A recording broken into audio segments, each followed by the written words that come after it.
In তুআযিবহুম ফাইন্নাহুম ইবাদুকা ওয়া in তাগফির লাহুম ফাইন্নাকা আনতাল আজিজুল হাকীম।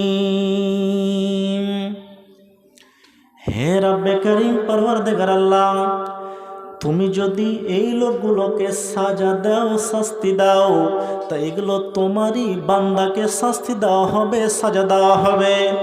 হে রব্বে করিম, পরওয়ারদিগার আল্লাহ, আর তুমি যদি এই বান্দাগুলোকে ক্ষমা করে দাও তো তোমার নাম গফুরুর রহিম, তুমি ক্ষমাকারী। কত মিষ্টি তিনি জানতে পারলেন। হে রব্বে করিম, পরওয়ারদিগার আল্লাহ, তুমি যদি এই বান্দাগুলোকে আযাব দাও, শাস্তি দাও, কষ্ট দাও, তো তোমারই তো বান্দা, এগুলো তো আলগা কেউ নয়। আর তুমি যদি এদেরকে মাফ করে দাও তো তোমার নাম গফুর রহিম, তুমি ক্ষমাকারী, মাফ করনেওয়ালা তুমি।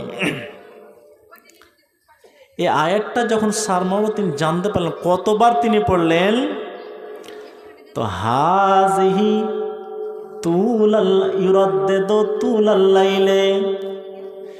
তিনি এই আয়াতটাকে সারা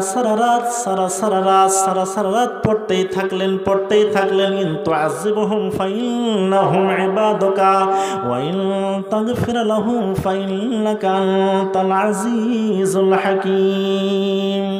তিনি আয়াতটাকে সারা রাত পড়তেই থাকলেন। মুসলিম শরীফের আয়াতে আছে যে হঠাৎ করে আল্লাহ রাব্বুল আলামিন জিবরিলকে দুনিয়াতে পাঠালেন।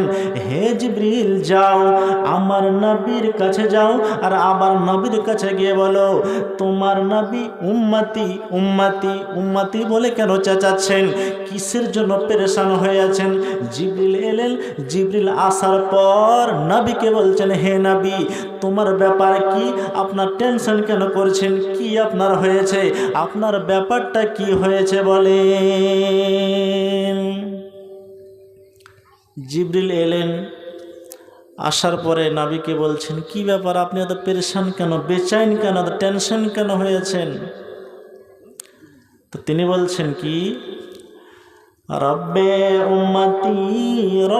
উম্মতি, হে আমার মালিক, আমার উম্মতের কি হবে? হে আমার মালিক, আমার উম্মতের কি হবে?